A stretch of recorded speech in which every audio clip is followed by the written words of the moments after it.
વિદ્યાર્થી મિત્રો, મારી યુટ્યુબ ચેનલમાં તમારું હાર્દિક સ્વાગત છે. આજે આપણે બિઝનેસ એકાઉન્ટિંગ 4ની અંદર યુનિટ 4માં સેવા પદ્ધતિ 2માં હોટલના દાખલા જોઈએ. આજે હોસ્પિટલનો દાખલો એક જોઈએ. ઉદાહરણ નંબર 6 છે.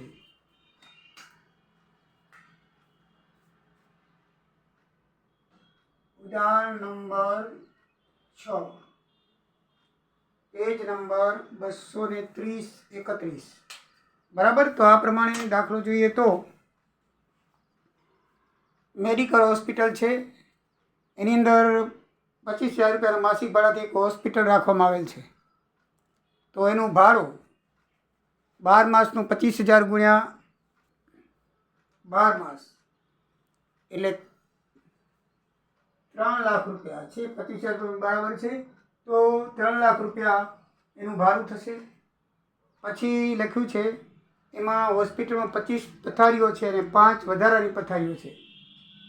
અને 25 પથારીઓ છે અને દિવસનું ભાડું 120 રૂપિયા છે. કેટલું ભાડું છે? 120 રૂપિયા. અને 120 દિવસ કામ કર્યું છે 25 પથારીઓ અને 80 દિવસ છે વધારાની પથારીઓના. બરાબર. તો એ પછી આપણે જોઈએ. તો પહેલાં આપણે આ ભાડું છે એ વાર્ષિક ભાડું 12 મહિનાનું 3 લાખ રૂપિયા થાય. સુપરવાઇઝરનો પગાર આપેલો છે. 2 સુપરવાઇઝર છે, 2500 માસિક આપ્યા છે એટલે 2 ગુણ્યા 2500 ગુણ્યા 12 એટલે 60,000 રૂપિયા થાય. પછી નર્સનો પગાર છે, 4 નર્સો છે, માસિક 1500 રૂપિયા છે એટલે 4 નર્સો ગુણ્યા 1500 ગુણ્યા 12 મહિનાનો પગાર 7200 રૂપિયા થાય.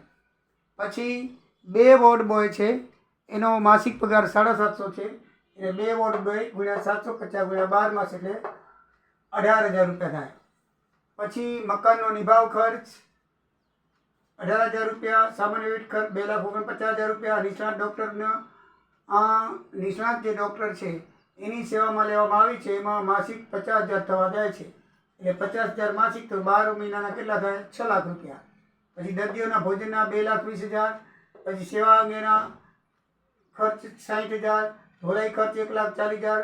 દવા અંગે ખર્ચ 1,75,000. એક્સરે પૂજન ખર્ચ 2,70,000. આ બધું દાખલામાં આપી દીધેલું છે. આટલી ગણતરી કરી હતી. બાકી બધી બેઠે બેઠી નીચે આપી દીધેલી છે એટલે કાંઈ ગણતરી કરવાની નથી. અને વધારાનું ભાડું પણ આપી દીધેલું છે. જે 5 રૂમ વધારાના છે, બરાબર, જે કુલ વધારાના દિવસો છે એમાં આપણે ગણ્યા છે એ પછી ગણીએ. તો જે વધારાનું ભાડું લખ્યું છે માલિકો કે 25 રૂપિયા 12થી જો આપવામાં આવે તો આ ભાડાના કુલ 10,000 રૂપિયા મળ્યા હતા. તો 10,000 રૂપિયા વધારાનું ભાડું છે એ આપણે પણ લખશું આની અંદર. બરાબર છે. તો આ બધાએ થઈને 21,92,500 થાય. મિત્રો, આમાં ગણતરી ખાલી આટલી જ કરવાની હતી. બાકી આ બધા બેઠે બેઠા દાખલામાં આપેલા છે એ જ મેં લખી નાખ્યા છે. હવે આપણે પથારી ગણવા આવે તો 120 દિવસ 25 પથારી વપરાણી તો 3,000 દિવસ થયા. અને 80 દિવસ 20 પથારી વપરાણી તો 1,600 દિવસ થયા એટલે ટોટલ 4600 દિવસ થયા. હવે વધારાના ભાડું એમને કુલ 10,000 મળ્યું છે અને એમાં દૈનિક ભાડું 25,000 ભાવ લખ્યો છે એટલે 10,000 ભાગ્યા 25 એટલે આપણે 400 દિવસ થાય. કેટલા? 400 દિવસ વપરાણું. બરાબર છે. તો ટોટલ કુલ 5,000 દિવસ થાય. કેટલા દિવસ થાય? 5,000 દિવસ.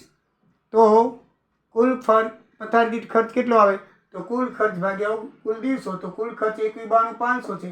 એને તમે 5,000 ભાગો તો 438.50 પૈસા થાય.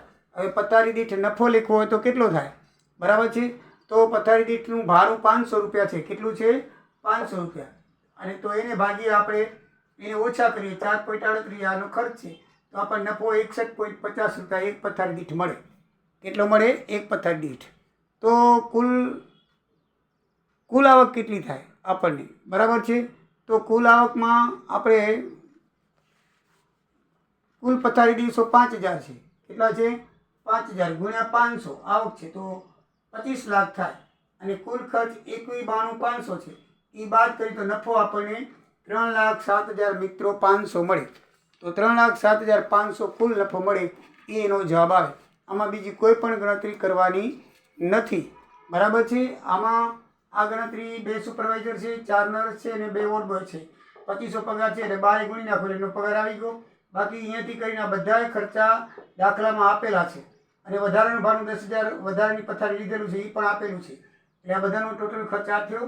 પછી કુલ દિવસો પણ 20 દિવસ 120, 25 પથારી 120 દિવસ ને 20 પથારી 80 દિવસનો ઉપયોગ કરેલો છે, એટલે 46 દિવસ થાય. વધારાની પથારી છે 400 દિવસ વપરાણી છે, બરાબર છે. 10,000 ભાડું ભાગ્યા 25 દૈનિક ભાડું હતું, એટલે ટોટલ કુલ દિવસો 5,000 આવ્યા. પથારી દીઠ કુલ ખર્ચ કરવો હોય તો કુલ ખર્ચ ભાગ્યા દિવસો, તો 438.50 એ પથારી દીઠ ખર્ચ આવે. તો પથારી દીઠ ભાડું કેટલું આવે? તો પથારી દીઠ ભાડું છે નફો કેટલો આવે? તો પથારી દીઠ 500 રૂપિયા ભાડું છે, એમાંથી ખર્ચ બાદ કરો તો 61.50 આવે, બરાબર છે. હવે કુલ નફો શોધવો હોય તો 5,000 દિવસો ગુણ્યા 500 પથારી દીઠ ભાડું કરે એટલે 25 લાખ આવે. એટલે કુલ ખર્ચ 91,92,500 થયો છે, બાદ કરો એટલે 3,07,500 દિવસ આવશે. તો મિત્રો આ દાખલાની અંદર આ રકમ છે. એટલે આની અંદર નીચે લખ્યું છે કે દર્દી પાસેથી રોજ 500 રૂપિયા લેવામાં આવે, એટલે આ 500 રૂપિયા આપણે ભાડું એમ લખ્યું છે. દાખલાની અંદર કે 500 ક્યાંથી આવે? તો એ દાખલાની અંદર આપેલા છે, આપણે નફો શોધવાનો છે. તો મિત્રો આ રીતે દાખલાની અંદર એકદમ ઇઝી ને સરળ છે. ખર્ચનો ટોટલ મારી અને દિવસો વડે ભાગી નાખો એટલે પથારી દીઠ આવી જાય.